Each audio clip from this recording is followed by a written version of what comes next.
From the Committee of the Whole of the January the 20th meeting. Are there any additions or corrections to those minutes? If not, is there a move to approve? So moved. Motion is second. All in favor, please say aye. Aye. Any opposed? And the minutes are carried forth. Questions on tonight's agenda? Are there any questions from the dais for the city manager? City manager, anything for us? No, Mayor, I don't have anything for you this evening. Okay. I would like to ask the council if they would consider having time at the first meeting in March, which the date of that escapes me right now. March 3rd. March 3rd, during the Committee of the Whole, to talk about the Chamber of Commerce's new building. I mentioned this to each one of you in an individual conversation, but they are in the process of doing a development capital plan for that building. Would be located in the same location that it is today, and they have asked us to make a consideration of a pledge to that. And so if we could have a discussion about that on March the 3rd during the Committee of the Whole, I would like to ask your permission to do that. Sounds good. Everybody good with that? Yes. Okay, all right, I'll get with the city manager and we'll designate a time to get that started that evening. Okay, all right, any other questions? All right, is there a move to adjourn? So move. All right, we are adjourned and we'll start our meeting right at 6 o'clock. So you are certainly welcome to talk amongst yourselves or cough, whatever you need to do. We'll get started at 6.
Oh, that's in the 90s.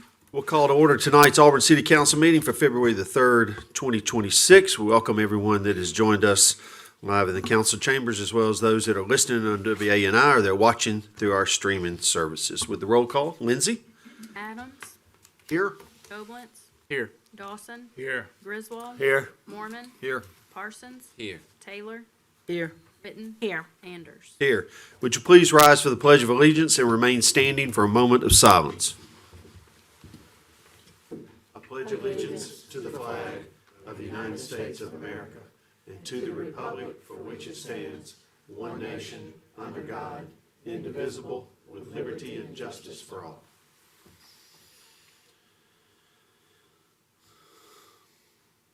Please be seated. It is the first meeting of the month, and so this time we are excited to introduce you to our Employee of the Month, as well as our other outstanding employees with their service awards.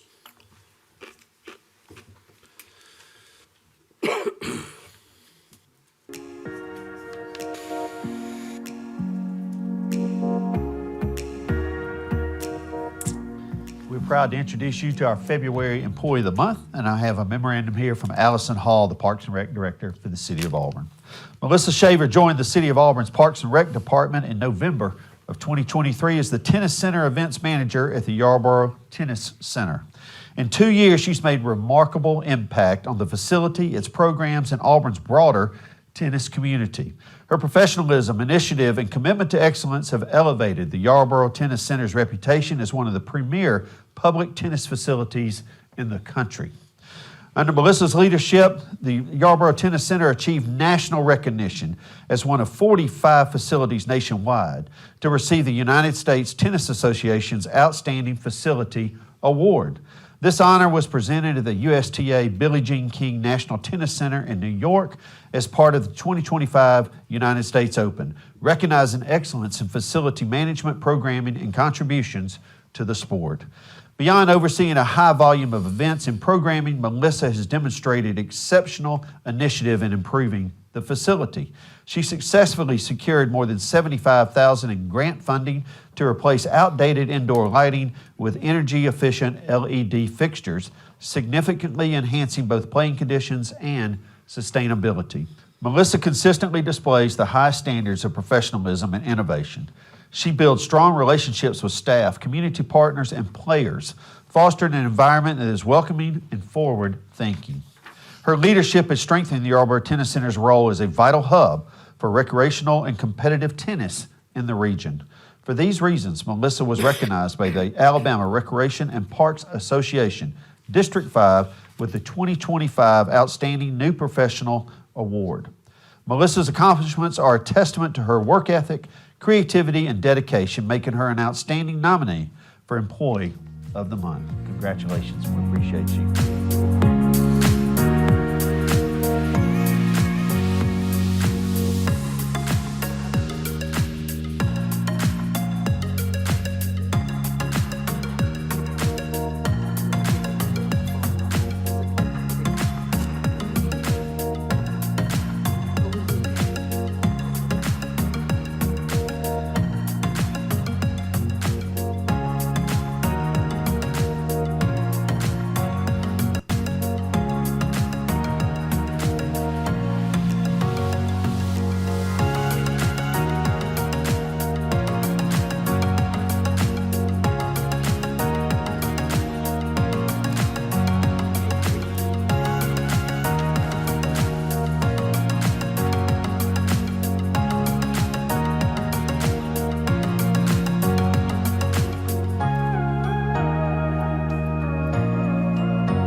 Congratulations to our outstanding employees. Congratulations to Melissa Shaver as our Employee of the Month.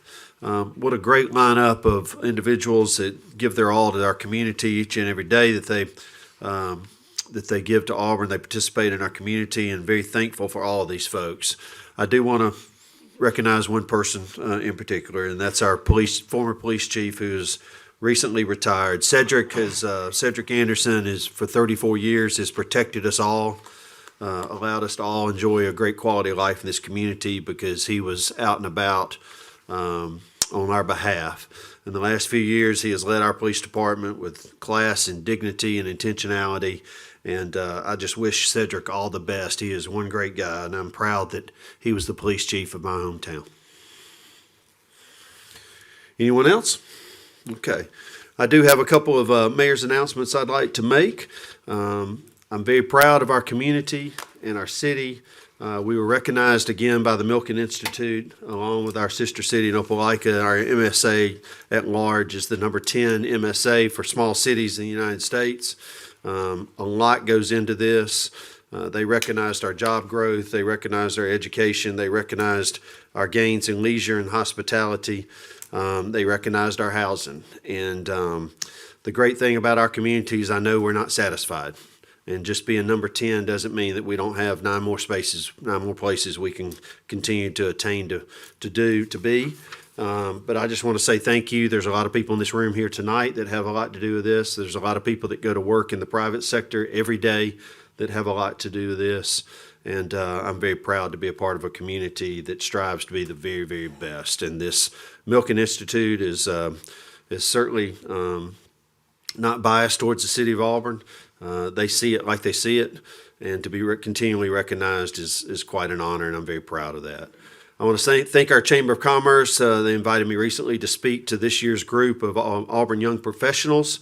I was amazed at how many young people are doing life here in our community. It was a nice evening over at the baseball stadium.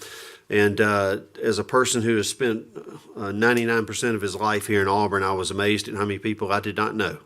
And so Auburn continues to attract new citizens to this community, new employees to this community, and it was a very exciting evening.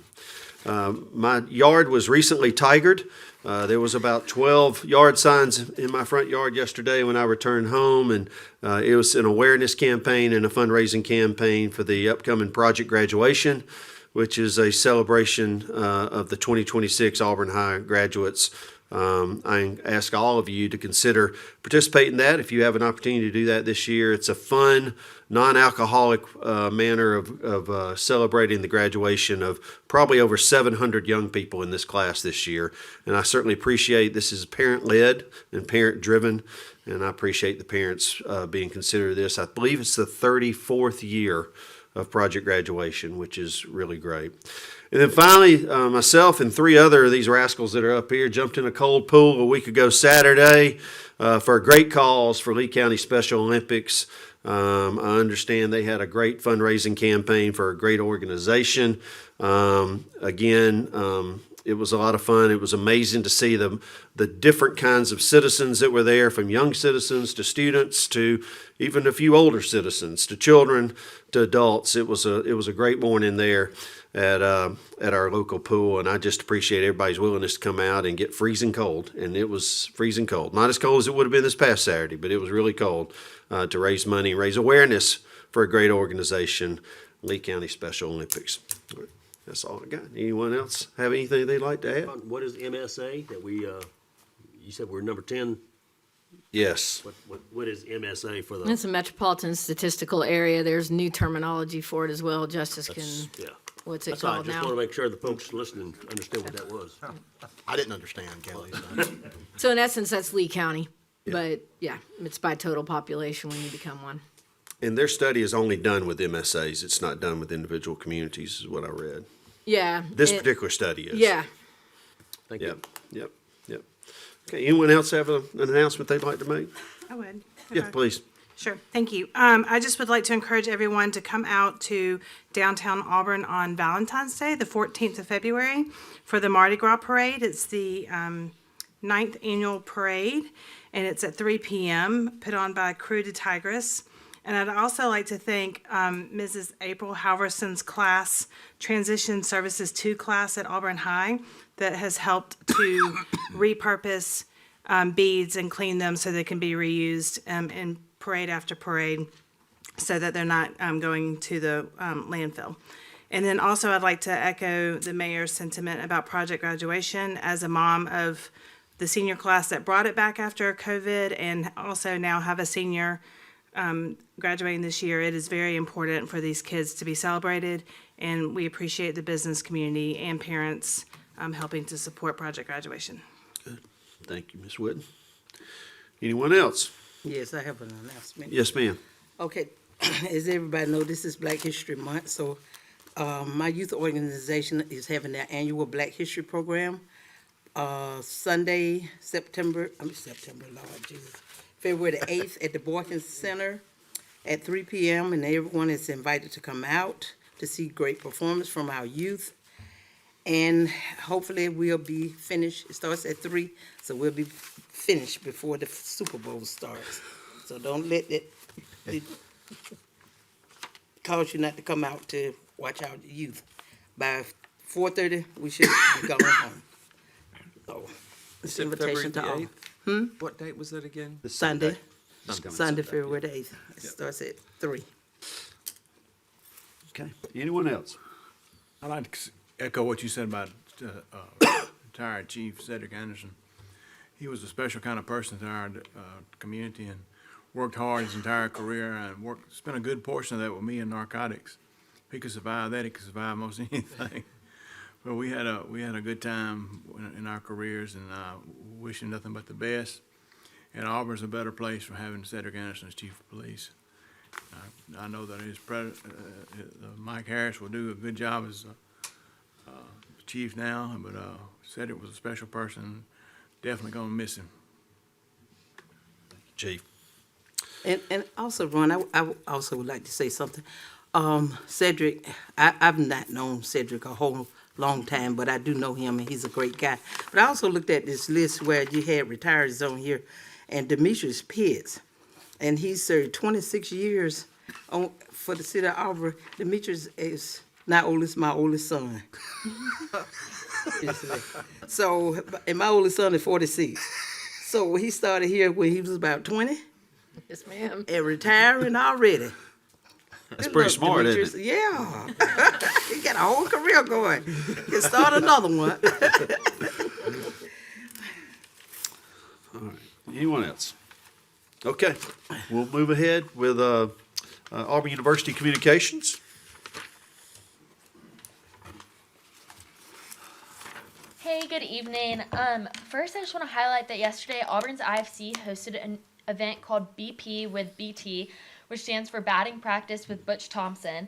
Basically, each fraternity volunteered a batter, and they competed in a home run contest with head baseball coach Butch Thompson. This event benefited the Hudson Family Foundation, which supports families and children in our community facing economic, physical, and emotional needs. They were able to raise over $7,000, I think. So that is obviously a great achievement, and we're really proud of our IFC for that. This week is super, super busy as it is officially campaign week for Auburn University. Today marks the official SGA campaign kickoff, and students are excited to support their peers who are running for elected SGA positions. Concoursing will take place on Wednesday and Thursday of this week from 8 a.m. to 3 p.m. The candidates for SGA president include Willis Orr and Landon Childress. Candidates for SGA vice president include Colin Hale and Lily Poole. And then there's one candidate for SGA treasurer, Jackson Morse, so lucky Jackson. And then candidates for Miss Auburn, there are 5. They include Meg Thompson, Virginia Ann Holmes, Camilla Lord, Riley Johnson, and Eliza Sundberg. Voting begins Friday at 7 a.m. and concludes at 3 p.m. on Friday. And then election results will be announced at 7 p.m. on the back steps of Cater 1.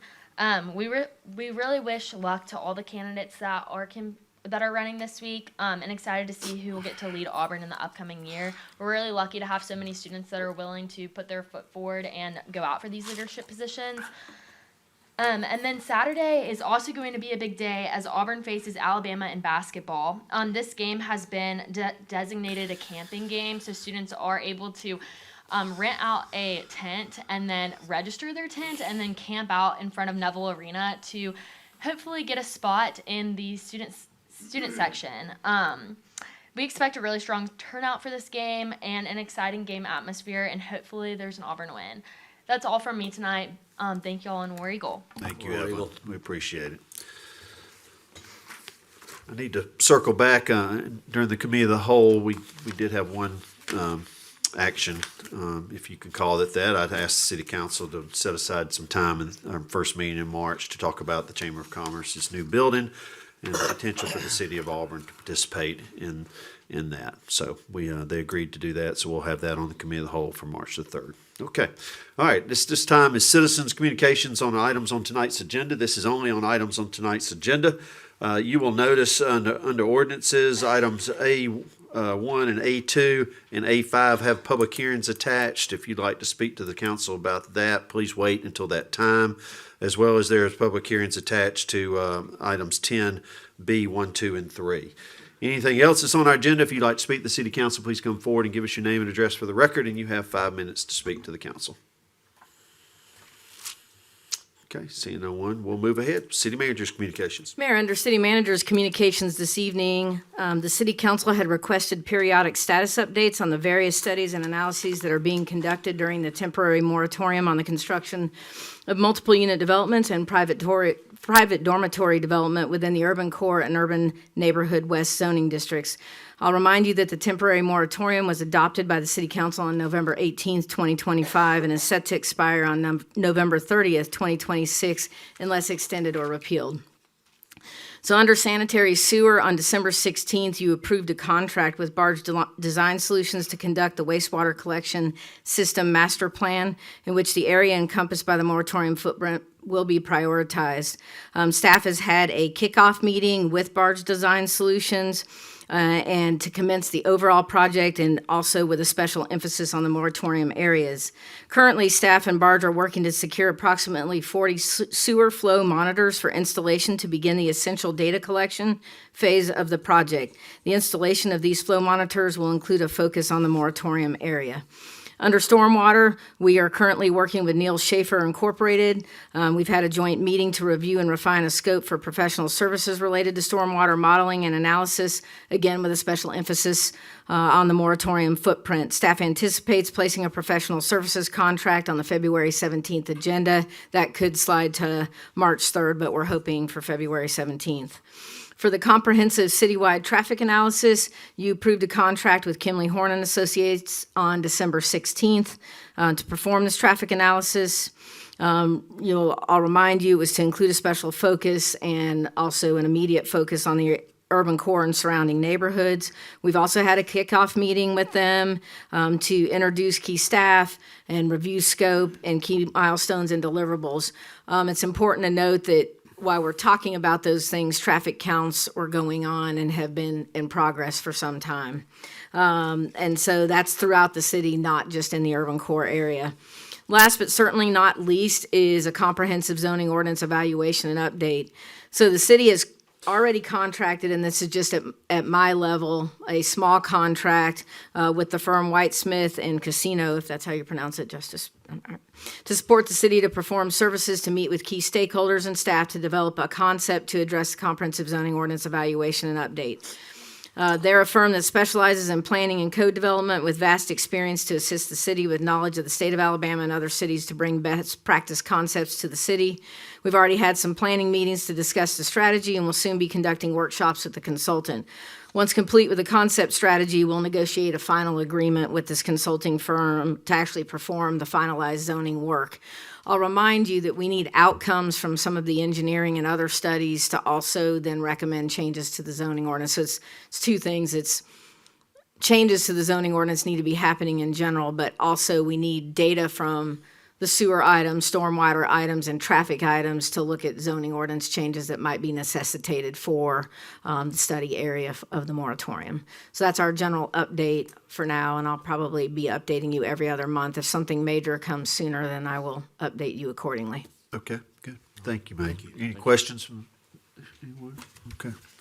Certainly might generate some questions. Okay, thank you for that update. All right, consent agenda. Our first item of business is the consent agenda. Does any council member wish to deal or remove an item from the consent agenda and deal with that item individually?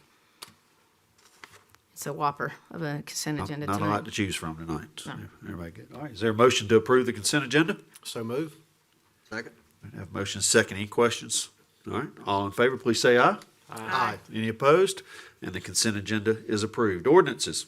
All right, bear with me for a minute because all of these ordinances are related. So items 9A1, 9A2, 9A3, 9A4, and 9A5 are all associated with the Foundry development. I'll remind you that the council postponed all items at the January 20th meeting to schedule work sessions to learn more about the project.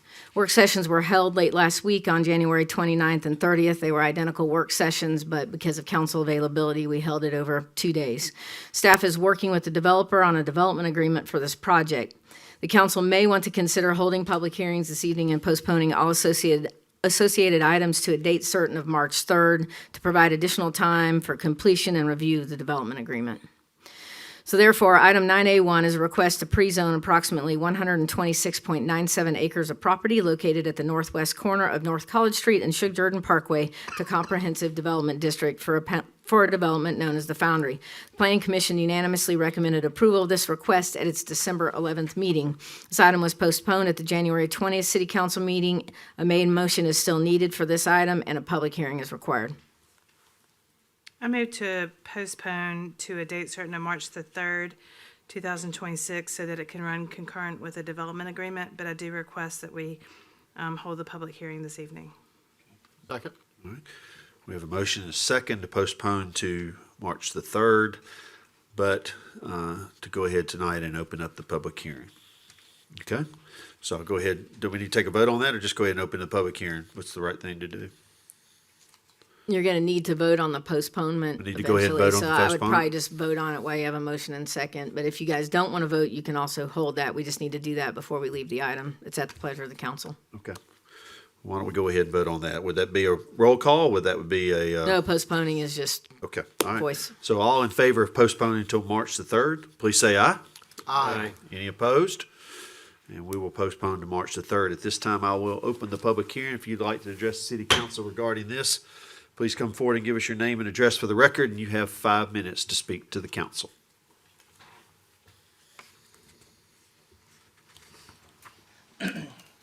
Good evening, Mr. Mayor and members of the council. I'm Warren Jolly with Jolly Development Corporation. I know we had work session the other week, and you guys were able to go through in great detail a lot of this project. Real quick, I just want to give you a little information about me. I graduated Auburn University in 1986 in building science. Right when I graduated, I set up Jolly Development Corporation and been developing and building these type of communities in Atlanta and in the Southeast for over 40 years. I also have met my wife here at Auburn and had two kids graduate Auburn, three kids graduate Auburn, two girls and one boy, and two son-in-laws graduate Auburn.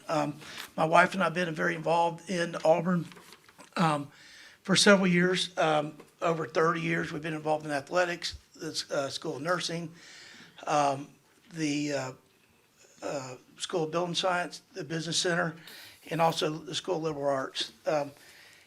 So we've been here a great bit. So, we're very fond of Auburn. We want to do a great job. We're also, my son and I, a couple of years ago, zoned a development in Councilmember Tommy Dawson's district that's being done.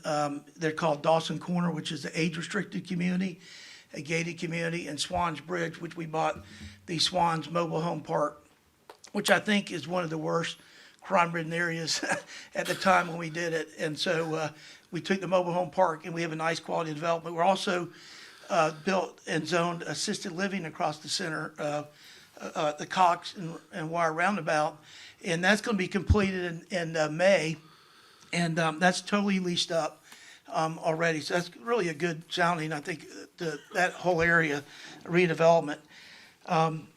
Just so you guys know, we've been working on this project for over 2.5 years with the sellers. We have 3 different sellers that comprise the 282 acres. Neither of them, or none of them, are very easy to deal with. They have a lot of family members, a lot of family property, a lot of feelings, a lot of history there. So we were able to put these together. We actually put one together, and then we were told by the city there's a connector road needed to be put through to the new high school, which is basically to the east. As we sat there, we started looking at it. We said, well, guys, we really need to, you can't develop one of these. You really need to put them all together. So unfortunately, that put 282 acres together and put 3 properties together. If you don't put all three properties together, you can't build the road that will get to the new high school. I think is opening in 28. So, Justice, can you put the slide up if you don't mind? Yep. It's, you've got to give us a second, Warren. Okay. We don't use this much during the council. I'm sorry. Okay, yep. So there you've seen it before the other week at the Owens piece, which is 77 acres, the Auburn place, which is 50 acres. Those are the two pieces we're talking about right now, zoning CD, pre-zoning the CDD.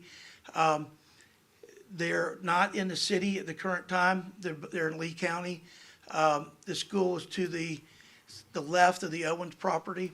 Go to the next slide if you don't mind. There's a school. You can see the connector road that we talked about the other day. And also this property has a significant topo. So, you know, we spent a lot of money in engineering with Brett Basquin to be able to figure out how this road can be built and be able to tell you the other week, you know, how it was going to work out. Next slide, if you don't mind. Again, this is Owens and Auburn Place again. They're in Lee County. They're not in the city. You can see Veda was annexed in the city a couple years ago. And then it reverted back to rural. It was a PDD. If you go to the next slide. And then you can see Auburn Place and Owens. If you see the whole corridor around the parkway, it's pretty much what we're asking to zone this to is CDD.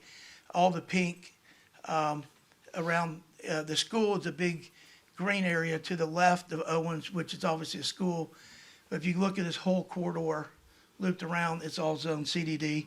That's what we like to ask for. Reserve any time for rebuttal. Thank you. Thank you. Thank you, Mr. Jolly.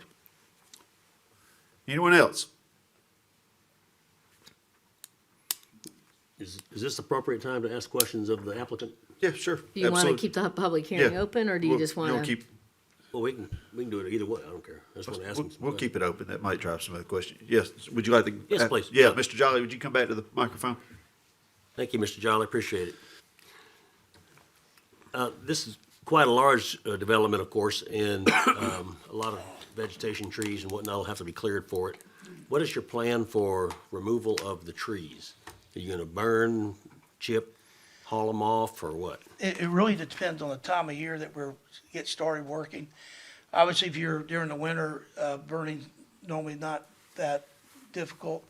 Obviously, you have to get the prior permits and regulations, whatever you do. So normally, and we also have burned with air curtain structures that basically blow forced air in a hole and basically you don't really get as much smoke. Okay. And a lot of times we do that, but if you remember, you know, time is money, so we want to go to work as quickly as we can. So the quicker we get it gone is the best. We don't want to leave a pile there burning for a month because it costs money. The quicker we can get it out. The only thing about mulch and chipping is that, you know, you're putting a lot of trucks on the highway, you know, from a safety issue. But we look at it really is time of year. We have no idea when we would get started. Okay. So the blower thing is a way to mitigate the, It burns up quicker and it reduces the smoke and Okay. it basically it generates heat by the air and it just incinerates it a lot quicker. So you're burning less and it's less smoke. okay, all right. Yeah, thank you very much. Okay, thank you. And a question for Megan. The burn pile is supposed to be as large as an automobile, is that right? No, I'll have Director Matthews. Thank you, Mr. Jolly. We'll call Thank you you, back. Mr. Jolly. I appreciate it. Director Matthews, we've been adjusting for that lately because of a lot of questions about it. We have been, and that's just kind of a rule of thumb, a guideline. We have inspectors go out and look at the burn piles before they're issued a burn permit. So typically, developers, once they're clearing the land, they have large feeder piles, and that's what people typically see from the road are the large feeder piles. And then they move smaller amounts of that to the burn pile to burn Okay. in a controlled environment. So it is a smaller pile. It's not the large piles that you typically see from the roadway. Okay, all right. Yeah, I've seen some as big as a two-story building and they're on fire, so I'm sensitive to that.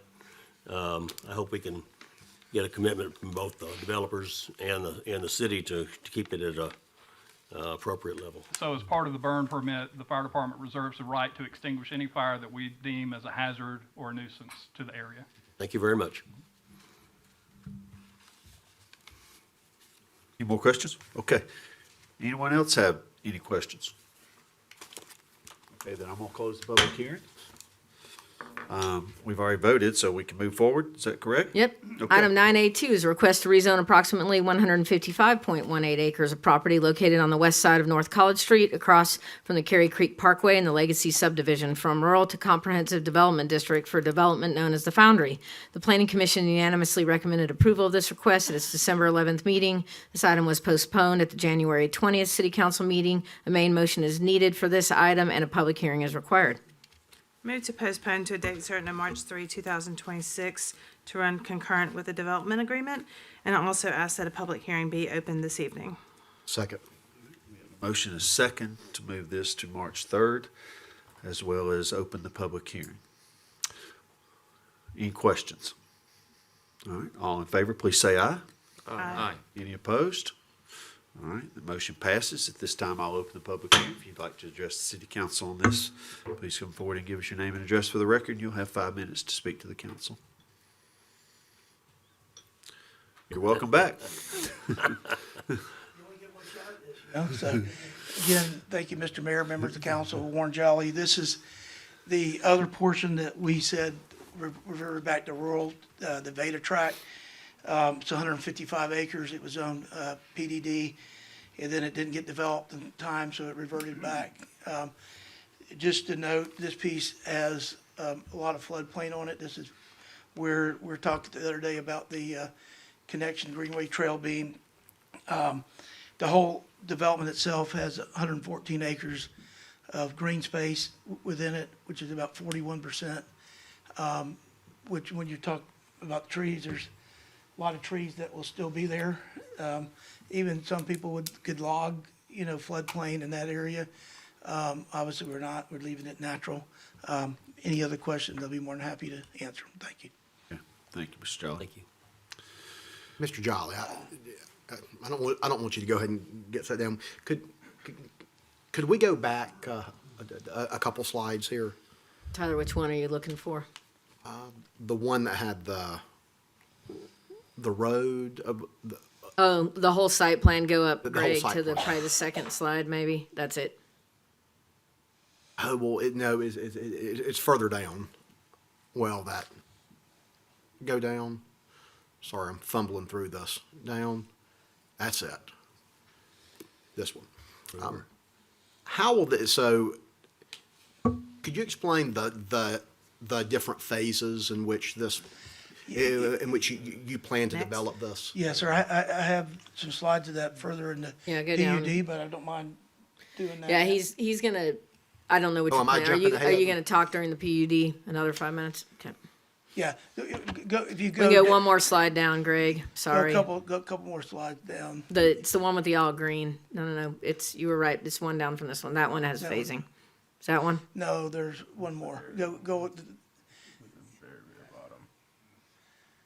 right there, that one right there. So they don't overlap with the site plan. So we're working with the city. Phase one was the main concern with the parkway. The boulevard that we talked about the other week about getting through the connection point from the high school to across from Publix. Phase two and 3 and 4 are right there together. Most of that land has to be graded to build the road. And that's, the front part's mainly the retail portion. So normally you don't see the retail till later, but the retail's up front and the multifamily will go over the use later. But that area really has to be graded and take the dirt to balance the site to build the road. And so then the back pieces to the back, where you, 3, 5, and 7, those would be done after the road built, which is a couple of years. And then you need to balance the dirt on those two at the same time. Again, this project is probably a 10 to 15-year project over phases, but the phases are mainly done right now where we're going to start first, but also how to balance the dirt and build the infrastructure. So sort of going to what Kelly had mentioned, like the first phase of grading would be this area in front of in Yes, front sir. of the proposed road. The parkway, the road is almost on a ridge, so you really don't see the other side. So the road is almost on the ridge, so everything there to the parkway would be done first, and what you'd see first. And then a couple years later, it would be on the other side, but you wouldn't see it actually from the main road. Okay. Yeah. Thank you. Mr. Jolly, is the trail, the walking trail, part of Phase 1? Yes, sir. In the development agreement, that's what we're working with the city on, the road and the trail, that kind of the one that goes parallel to the creek, the east-west connector. It's a sewer line now, so most of it's there. It's just putting in the trail itself. It runs along the sewer line. Thank you. Thank you. Yeah, to clarify real quick with the trail, and I'll have either Justice or Scott weigh in. A portion of it, and that's what would go in the development agreement, is what he's responsible for, and the city is for the more western portion above the high school and on down, splitting the property. So there's two pieces to that, and that's part of what you'd be reviewing in the development agreement. That's where he would be responsible for a portion, and we would be. All right, the public hearing's still open. Does anyone else like to speak to this? Close the public hearing. Any further questions, council? Okay, we'll move on to number 3. Item 9A3 is a request to annex approximately 50 acres of property located on the north side of Sugar Jordan Parkway and west of North College Street for a development known as the Foundry. The Planning Commission unanimously recommended approval of this request at its December 11th meeting. This item was postponed at the January 20th meeting, and a main motion is still needed. Move to postpone to a date certain of March 3rd, 2026. Second. Motion is second to postpone to March 3rd, 2026. Any questions, comments? All right, all in favor, please say aye. Aye. Any opposed? And the motion carries. Item 9A4 is a request to annex approximately 76.97 acres of property located on the north side of Sugar Jordan Parkway across from Hickory Dickory Park for a development known as the Foundry. Planning Commission unanimously recommended approval of this request at its December 11th meeting. This item was postponed at the January 20th City Council meeting, and a main motion is still needed. Move to postpone to a date certain of March 3, 2026. Second. All right, I have a motion and a second to postpone to March 3rd, 2026. Any questions, comments? All in favor, please say aye. Aye. Any opposed? And that motion carries. Item 9A5 is a request to apply the Plan Unit Development designation known as PUD to approximately 282 acres of property located at the intersection of North College Street and Sugar Jordan Parkway for a development known as the Foundry. The Planning Commission unanimously recommended approval of this request at its December 11th meeting. This item was postponed at the January 20th City Council meeting, and a main motion is still needed for this item, and a public hearing is required. Move to postpone to a date certain of March 3, 2026, and ask that we open the public hearing this evening. Second. Motion is second to postpone till March the 3rd, 2026, as well as open the public hearing. Any comments or questions? All right, all in favor, please say aye. Aye. Any opposed? And that motion carries. At this time, I'll open the public hearing. If you'd like to address the council, please come forward and give us your name and address for the record. You have 5 minutes to speak to the council. Yes, sir. Members of the council, again, Warren Jolly with Jolly Development. Again, this is where we get really into meat and potatoes of the zoning application. As I mentioned, we've been working 2.5 years with the sellers of these 3 properties and been communicating with staff for why the PUD ordinance was being adopted and developed, that we thought this was the perfect property because of some of the issues with the floodplain and topography and what we're trying to do with the mixture of uses, that this would be a great case for a PUD. When the ordinance got adopted, we've been working almost 9 months with your staff, and so it's not like the first time we submitted a plan. There's been revisions and discussions along the way. If Justice, if you don't mind, go to the original, the colored site. The same thing. Well, it's the gentleman with the big, he's going there. Yep. Yeah. You got to click on Which one do we want? Warren, show him which one you're It's the referring to. middle one with that one? That one, right. Yeah, perfect. So So this is basically a mixture of uses. You have the phase line over it, but as you come in, there'll be a parkway from Shedeur Parkway up to the roundabout, which will be on the new collector road. The new collector road will be running between the high school and lining up with the Publix across the street. As you guys know, there's a very steep intersection there. It's really a bad hill there. It probably needs a signal anyway. We've got with ADOT on both intersections, and they've agreed with the location. When we get the traffic study back, there's probably will require a signal on one and maybe a signal on the other once we get the retail built. But the area close to the main parkway is multifamily, out parcel, retail, office. It's more neighborhood type retail, really not big box, like a grocer, maybe a small grocery, but it's not like a Publix or a Kroger, that type, or a Lowe's, that type of use. It's smaller intensity. As you get further back in the development, the buildings to the left on the parkway are multifamily units. We've capped that at 625 total multifamily units. Across the street is another phase, the total is 625. And then everything to the back, say, left and right, is all the all the single-family type components. A lot of different type of housing types. We'll get that in a minute. If you don't mind scooting down, Justice, we're gonna run out of time with a lot of stuff. The area map here shows what uses are allowed in those certain areas. So area 1 is the more intense area, which would be retail, apartments, office. Area 2 is apartments, say, office. Area 3 is the all the different residential uses in area 4. So you can't build, say, single-family homes in area 1, but you can't build retail in area 3 or 4. So it basically, we have a cap on everything and a number of square footage, and that's where it goes in those certain areas. Justin, if you could go to the next is a permitted use table that matches up with those areas. So this is basically how the ordinance, most of it mimics CDD, but we reduced, like, short-term rentals. There's some other things that the staff wanted to remove, churches, because churches have different traffic patterns. So we have different uses that we can do in those areas. Justin, if you don't mind, just go through all that, or, and then, this is, again, we just talked about the phasing plan, where things were located over the lifetime of the project.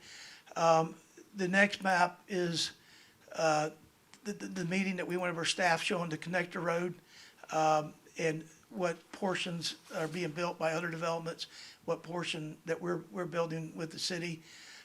Then the next renderings, if you just scroll through these are visions of what the multifamily and the retail would look like. And then the next bunch of slides are housing that I've built. And there's a lot of different housing types. There's stacked condos, there's townhouses, there's single family, there's, whole different, and when we build neighborhoods, they're lifestyle neighborhoods. They're not price point neighborhoods, meaning that the HOA maintains all the yards. It's a lock up and leave type lifestyle, and that's what we have in the 2 communities that we're doing in Thank you, Mr. Dawson Jolly. District. We might have some further questions for you. Thank Okay, you. I have a couple. You got some questions? All right, go ahead and stay Jolly, there. come on back up. You're getting your exercise this evening. Thank you. You mentioned briefly, but you will have an HOA through the residential pieces. Correct. And those will be, We'll have a master association Okay. also, so that would be under the retail and the multifamily, so they share detention and other uses, so, by a cost share agreement. But there will be separate HOAs per area, based on, a lot of the attached housing, the exterior is maintained by the HOA. So when you paint the building, you're painting it all at one time, you're not having a townhome building that people are painting different times. And then we also do the same with the roof, but all the exterior maintenance and landscaping is done by the HOA. So when you have small lots, if you go there, you'll go there and it's all cut one time. It's not like you got 2 foot of grass on one and the other one's being maintained. And with the HOA, the hardest thing to do is make somebody maintain their yard. I mean, you can't really trespass and do it. So the HOA maintains all that. So their fees are higher than their HOA fees, but they're paying for those services anyway. So when they actually qualify a mortgage, it's actually a little more expensive or harder to qualify, but you're not worrying about the quality of the neighborhood. It's a higher standard of being maintained. If you'll bear with me slightly, just because I think it's important with the size of this development. During our work session, we talked about the exchanges and relief that are part of a PUD, a planned unit development. And I think it's very important for our citizens to understand what that means. And part of that is enhanced architecture, which I know you've shown some slides here, but that is a part of your obligation for, if this would be to be approved, is enhanced architecture. That's correct. We've agreed with staff with conditions on the retail and also the housing type, what the exterior, the type of material and how they would be done. And like, there's no vinyl siding. There's, even in the eaves, we use all hardy, mixture of brick and stone type materials. And then also there's conditions with the retail. And what, another benefit to the city is that, it may not sound like a benefit, but a single developer, which means less staff time to go back and forth for multiple developments. And then additionally, you will provide right-of-way for the Greenway construction, which is, if I'm not mistaken, about a little over 2 miles on the north end. Yeah, so there are two trails. So there's an east and west one at the top, and then there's the one on the furthest west end that runs north-south. Okay. And so they'll be constructing the one on the north that goes east-west, and then they'll be dedicating the right-of-way of the one that goes north-south, and cumulatively it's about 2.5 miles for both of them. Okay, which would, in essence, be one of the largest greenway trails within the city? Okay.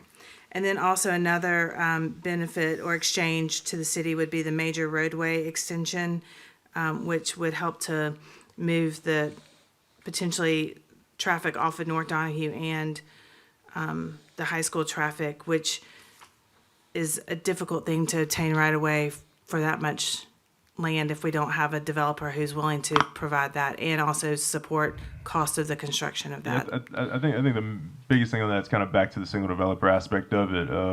With so many moving parts and the complexity of it, it's much easier when you have a single developer. That way you can kind of talk about what the road sections need to look like, and then you can kind of get it all in one fell swoop instead of piecemeal development of kind of in one section and another section that may not adjoin and the roads may not align. And then one of the things, Mr. Jolly, that you get to receive is incorporation of some private streets within the development. That's correct. And then also the bulk regulations that will address the ISR and the FAR to support more cluster development. Correct, with 41% of the space being open space. And, we felt like the ISR and stuff was a fair trade-off because you don't have many developments that they don't donate 40% of the space anyway. And so it may be 20% or less, and then you're doing the ISR. But we still have an ISR regulation, but we asked for some help on that, which we worked that with staff. And based off of the acreage, if this were zone CDD, the proposed units is less than what CDD would allow. Yeah, that's correct. So CDD works out to about 9.5, or it is 9.5. This is about 8.5. Units per acre. Yep, units per acre. Units per acre, yes, okay. But much more dense and closer in to allow for the preservation of the 114 acres. Yeah, that's correct. Okay. All right, I just felt like that was important to go through just for those who are not maybe familiar with this. I know we've had 2 work sessions and postponed already, so I didn't want that to get lost within these public hearings. So thank you. Thank you. Good, thank you. Quick question on the road, the main road from the high school over to college, that'll be a city road, is that right? Yes, sir. That's correct. It'll be a We'll public maintain road. the main thoroughfare. Yes, sir. And you're just doing the private roads within the development. Yeah, we're Okay. allowed to do them. We haven't decided where they're at, but the road coming off the main parkway to the roundabout through the retail development would be public also. But the main parkway obviously is public, Okay, yes. thank you. Mr. Jolly, when would you anticipate that your portion of this connector road would be finished? we're working through how that works. So we haven't finalized that. So the discussions are now that we would, unless it changes, we can talk about this or should? Well, we're still working through on the development agreement, so what's happening here is Mr. Jolly had mentioned in some work sessions, they will be doing a lot of the mass grading, the actual construction of a lot of aspects of Yarborough Farms Boulevard is likely and not finalized yet to be a city-let contract, that a lot of his fiscal contribution will come in right-of-way and overall mass grading, and dealing with some, working with him on mass grading that helps us with some utility things and construction easements and all of that. The city would then step in and complete aspects of it as our portion, but that's not finalized yet in agreement. I want to tell you, with your postponement, the intent still isn't, as soon as we get a development agreement that Mr. Jolly is satisfied with and staff is, it is to get it to you just as a matter of information prior to your March 3rd packets coming out. The sooner that we have it ready, we will share it with the council so you have a chance to read it as much as possible before we get there.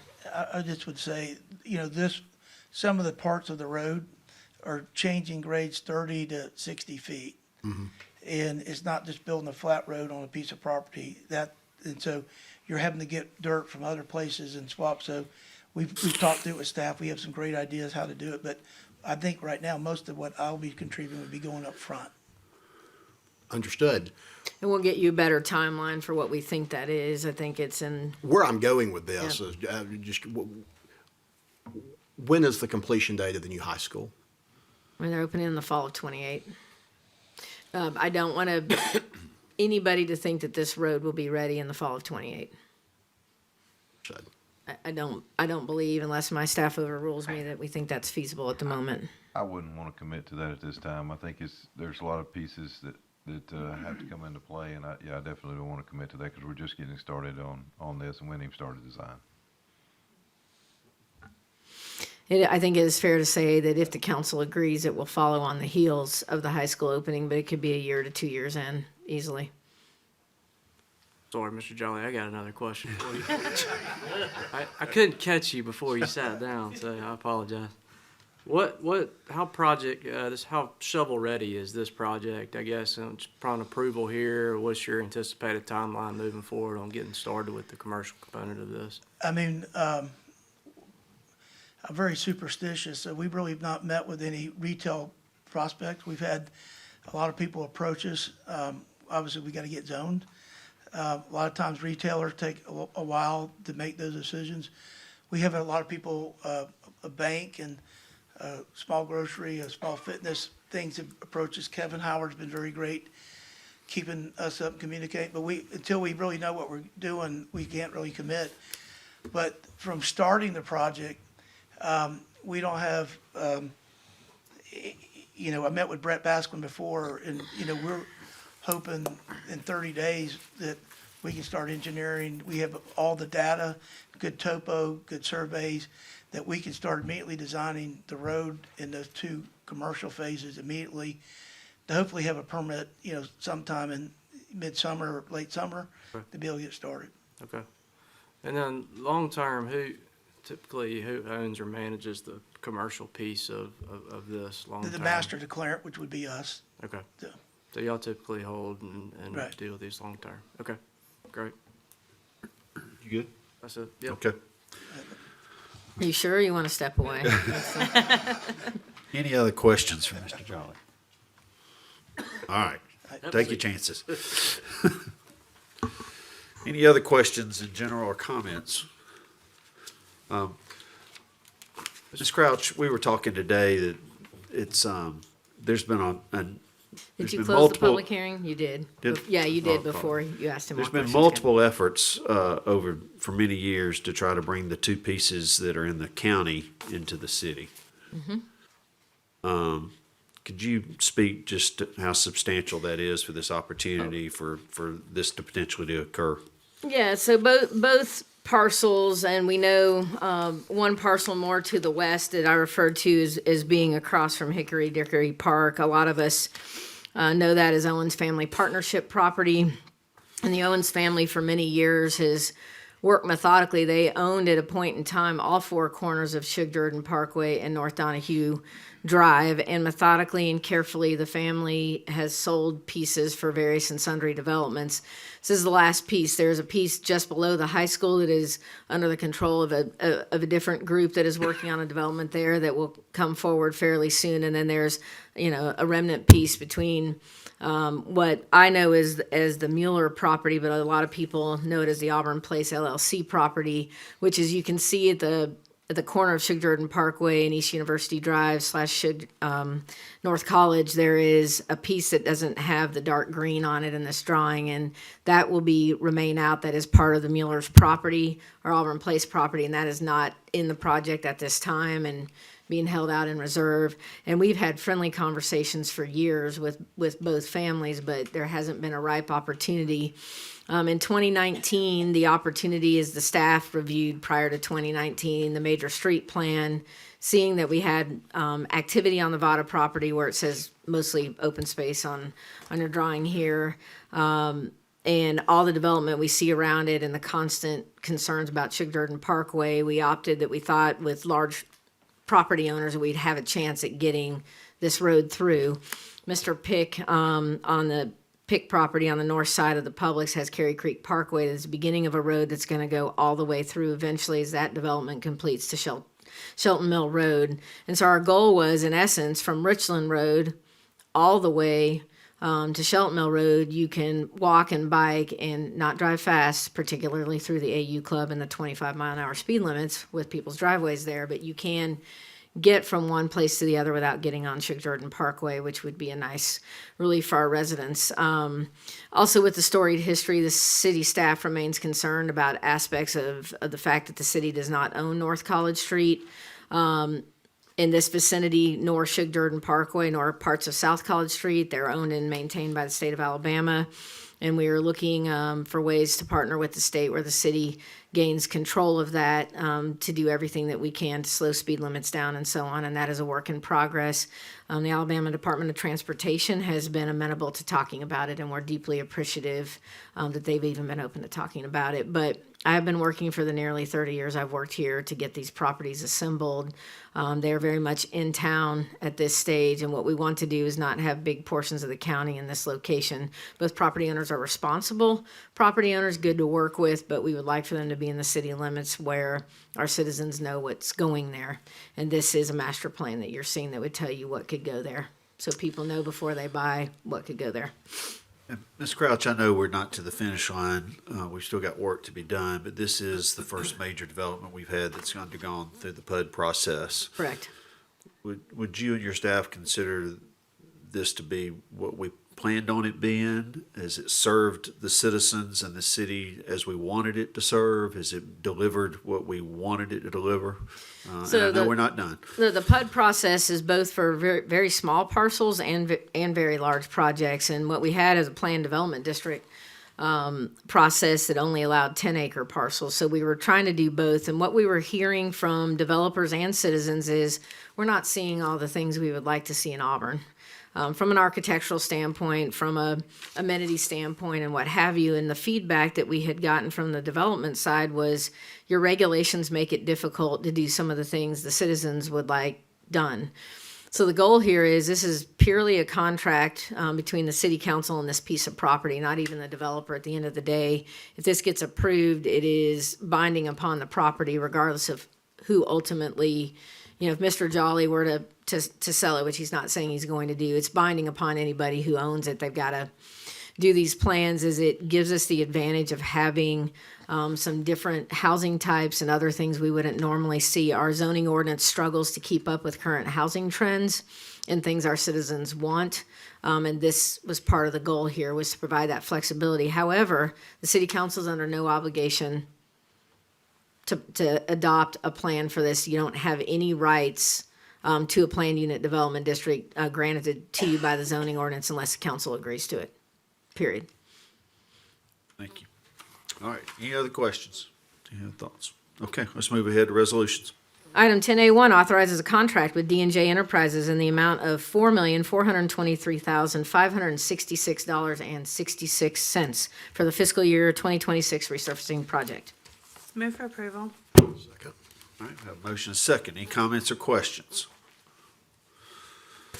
I think it's important to note, if somebody is curious as to what streets or roads are included, there's a list, and that can be found on the website. And if I may, I'd mentioned this to you at packet meeting, that one portion of Gay Street is not on this list that will be handled accordingly, and that is the portion that is running from Thatch toward the Heart of Auburn development. We have some bumps in the road due to utility connections there, and we've had a lot of citizens reach out and just say it's a little bumpy here, and so that it's going to be added in. All right, okay. Any other questions? All right, got motion second. All in favor, please say aye. Aye. Any opposed? And the motion carries. Item 10A2 authorizes a contract with ProLogic ITS LLC in the amount of $198,878.54 for the purchase of vehicle upfit equipment and installation for 11 police vehicles. Move for approval. Second. Motion is second. Any comments or questions? Yes, I've got some questions. Please. In the proposal, some items are noted as contracted and some items are noted as non-contracted. First off, why is it broken out that way? Mr. Matthews, respond.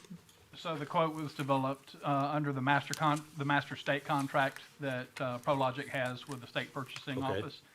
And the items that are listed in the contracted section are part of that master contract, and then the other parts are at standard pricing.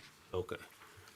So they all roll up into the same in total? They do, but typically we get a better discount on the items that are contracted. Okay, through the thank you. master contract.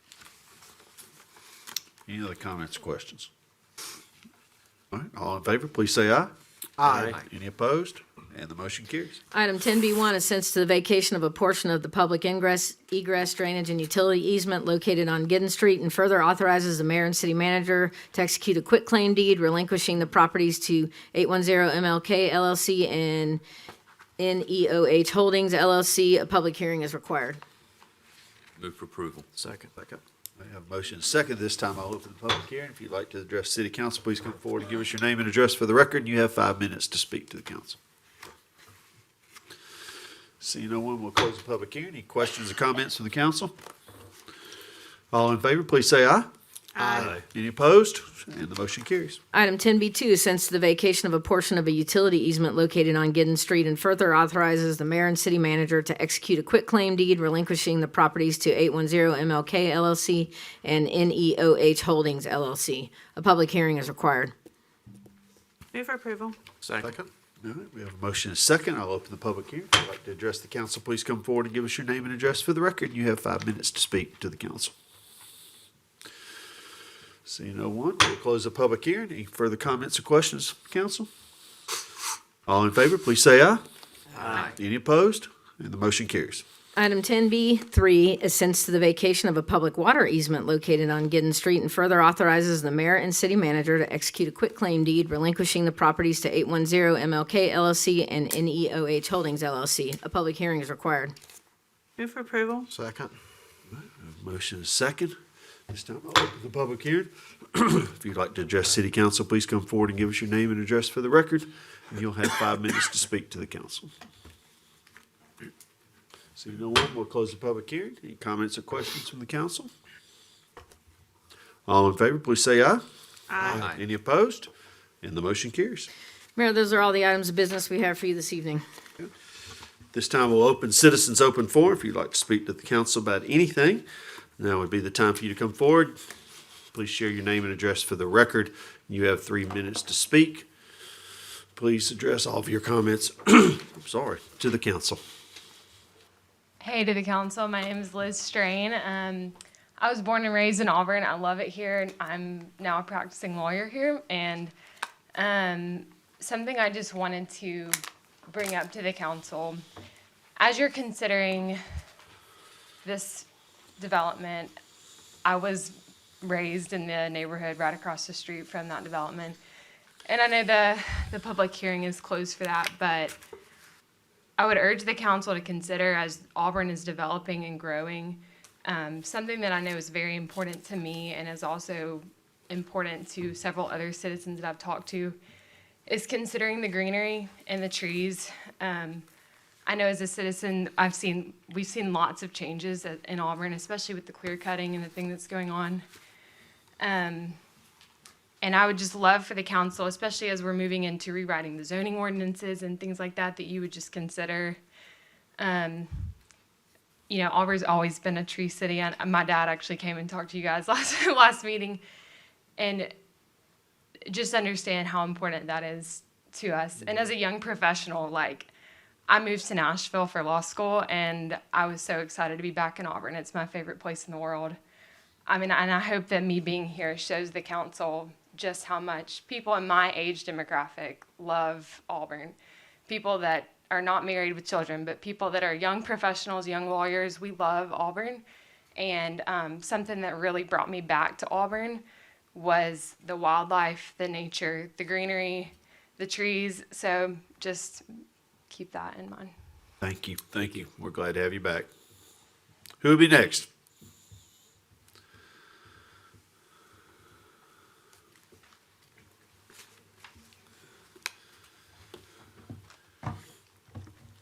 I need 3 hours to go over all this. Now, I'm Robert Wilkins, 261 Denson Drive, Auburn, Alabama.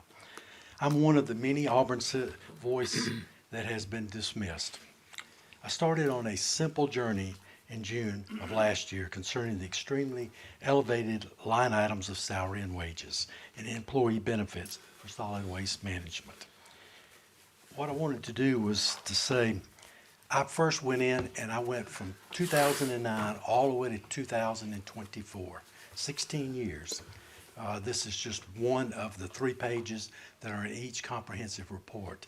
And I wanted to quickly explain why, after I do this, operating expenses, it has things like salary and wages, employee benefits, the 2 that I'm really concerned about, repairs and maintenance, utilities, professional services, rental leasing, insurance, office supplies, fuel and lubricants, agricultural chemicals, minor equipment, repair parts and materials, clothing and linen, management fees, depreciation and amortization, travel and training, miscellaneous. Okay? This is what I needed. I needed to have 2 of these items out of 17. Instead, we had a meeting on June the 11th, and I appreciate Beth putting that meeting together with the city manager and the director of finance. But the problem is, all I got was 4 items: administrative, recycling, solid waste, and general operation. Not a single one of these. It's a different kind of report, but I needed this. And I just wanted 2 items for 5 months of 2025. What's happened is, when you look at 209 all the way to 222, it just kind of goes like this. It's just a normal way most expenses go. Okay? But what happened is, in 23, bam, it went like that. 24, it went like that. And I know 25 is way up there. And I still haven't gotten it. I've asked for that information for 2 line items, originally for 5 months. Now I know we're over 4 months into the year ending, so I can get that information. But for some reason, our city manager will not give that information. I don't understand. I then had to go and do public records requests. And I did a bunch of different ones, trying to figure out what's going on. So I did all these different things. Then, of course, I dealt with David Dorton, which was great. But then I dealt with Paul Clark, which was for no reason. I have no idea why she did that. I have no idea why I had to deal with Paul Clark. I dealt with Davison Umbach, I guess, in Forbes. And I went to his office and found out he's here in the city. He goes there, and I'm having to deal with him. But I can't meet with him because the city manager won't let me meet with him originally. Anyway, that's it. Who'll be next? Anyone else? Yes, sir. Hey, good evening. Good evening. Thank you for your time. I will be very brief. I didn't bring any slides or anything with me, so it won't take but a moment. My name is James Harden. I'm the administrator for the Lee County Health Department. I really want to take the opportunity to thank the council and the mayor and the city for their support of the Lee County Health Department.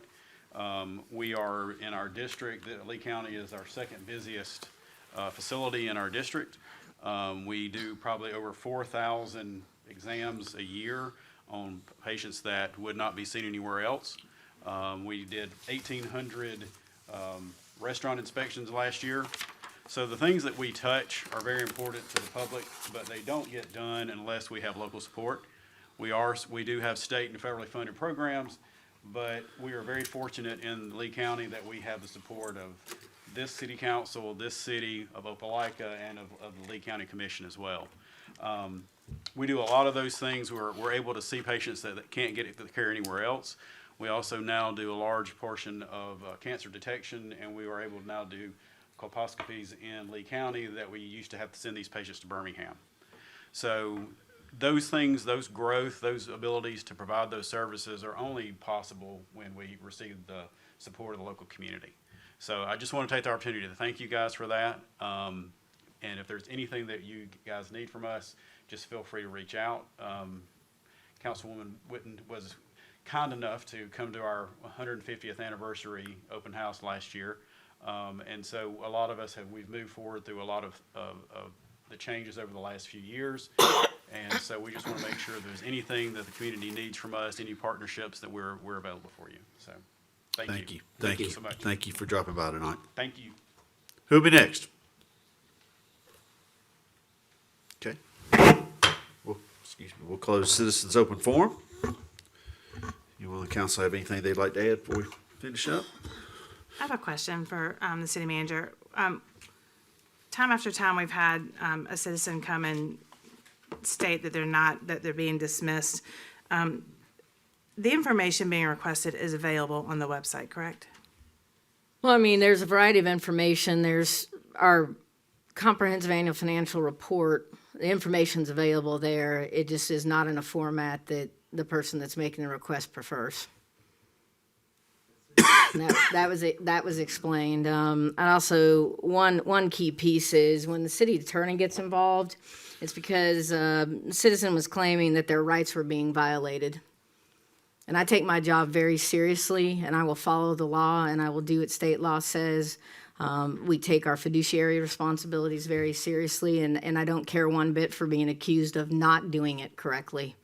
And we are people of strong ethics and have professional standards, and we strive for that every day, and we will do no less. The entire staff in this room will do that. And so when you challenge that we're doing something or not treating somebody properly, then I will involve the city attorney to tell you exactly what the law says. And the certified audited financial report for 24-25 or 25 fiscal year should be out, required by our audited engagement is end of March? End of March. Okay.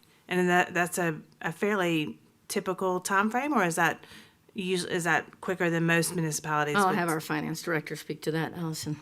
Very typical. I mean, government audits are extremely complicated. Our environment that we work in is complicated. Our funding sources are complicated. We have set governmental accounting standards as well as auditing standards. We do work, the auditors review and check and ask question after question to the point that they drive us insane. Questions, and we're continuing to do that now. It takes 6 months, which is why the Municipal Securities Rulemaking Board has set the deadline at March 31st to ensure confidence in what is being done, because we do issue debt in the public bond market, and so that's what drives that deadline. It's in our audit engagement, our goals are there, the dates, everything is set when we sign that engagement letter that you guys get to see when you approve that. And our bond rating is pretty spectacular. Absolutely. It's, and you don't have a bond rating like that if you don't have very transparent financials. Yes. Thank you. Absolutely. Correct, and the financials will explain a variance in something like the solid waste management plan, which they did. In a particular question we keep getting, it is a change in what RSA, the Retirement Systems of Alabama, gives us a set number that we are then required to put in the budget. And so that was not something the city has control over, and of course, we're going to participate in retirement for our employees. Thank you. I've got one question on that too, if you don't mind. I recall being privy to some of the exchange between the city and the complainant, and it was and correct me if I'm wrong, it was my understanding that the particular the documents and information that the complainant was seeking just simply didn't exist in the format in which he was requesting them, correct? And the city's under no obligation to tailor-make a That's correct. We're not document. required to create a record. So I think some of the confusion lies when a record sits in a computer. If we pull a report and save it, that's a record. If you're just looking up data, that's not a record. And it's a very simplified example, but that's correct. The reports and information do not exist in the format in which they're being requested, and by state law, we are not required to do so. Lots of time and effort goes into being as responsive as we can to our citizens, but we do not stop what we're doing every day to create all new records and documents for what everybody asks. We want to be responsive. We believe we have been responsive to the requests per state law, and we will continue to do so. And as I recollect, a written explanation was given to the complainant. Many stating as much. explanations have been given time and time again, and a ton of staff time. Thank you. How much staff time? Curious. Right now, not just this person, but several other people, it's averaging an hour plus a day of my time just dealing with 3 to 4 individuals in public records requests, along with the finance director, the city attorney, our David Dorton, who handles public records requests, various and other department heads, and so on, but it is much. And again, we have a responsibility to do so. However, yes, it is timely, and that's why we take these seriously. We spend the time that we need to spend on them. Thank you.